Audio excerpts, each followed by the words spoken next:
नासुर भरा पश्चाताप। वो बेहद डरा हुआ और परेशान था। थोड़ी देर पहले ही बेटी का फोन आया था। पापा, मेरी स्कूटी खराब हो गई है और यहाँ बहुत अंधेरा और सुनसान है। हे भगवान, रात के 10 बजे थे। अनहोनी की आशंका से उसके हाथ पैर थर थर कांपने लगे थे। 100 नंबर डायल करने पर भी हाँ हाँ देखते हैं, इतनी रात को लड़की को बाहर क्यों जाने देते हो, कहकर फोन काट दिया गया। बेटी की बताई सब जगह ढूंढ लिया, परंतु वो और उसकी स्कूटी कहीं दिखाई नहीं दी। 2 घंटे गुजर गए। थक हार कर, आंखों में आंसू भरकर वो घर की तरफ लौट चला। तभी उसने देखा सामने से बेटी और उसके साथ बहुत सी महिलाएं और लड़कियां चली आ रही है। सबके हाथ में हॉकी, बल्ला और लठ थे। बेटी दौड़कर पिताजी से लिपट गई। पापा, इनसे मिलो, ये है दुर्गा माई, दुर्गा वाहिनी की संरक्षक।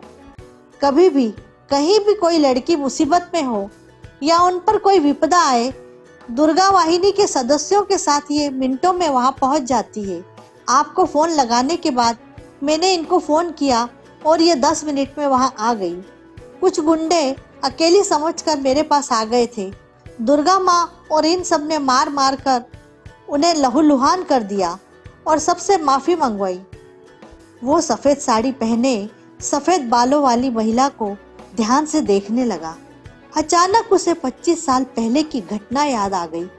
बरसते पानी, सुनसान सड़क पर रात में पेड़ के नीचे खड़ी उस मासूम लड़की से उसने और उसके साथियों ने, ओह, उस लड़की को बाद में वहीं पटक कर वो सब निकल लिए।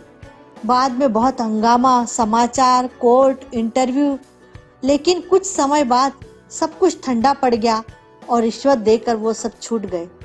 आज वही दुर्गा माँ के रूप में उसके सामने खड़ी थी और आग्नेय नेत्रों से उसे घूर रही थी।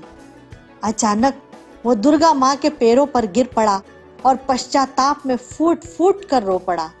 तभी उसके कानों में बेटी की आवाज सुनाई दी, दुर्गा माँ, मैं भी दुर्गा वाहिनी की सदस्य बनना चाहती हूँ। इस बच्ची से फॉर्म भरवाओ सखियों, कहकर दुर्गा माँ बिना उसे देखे पलट चुकी थी। अब उसका अपराध जिंदगी भर नासूर बनकर उसकी आत्मा से रिश्ता रहेगा।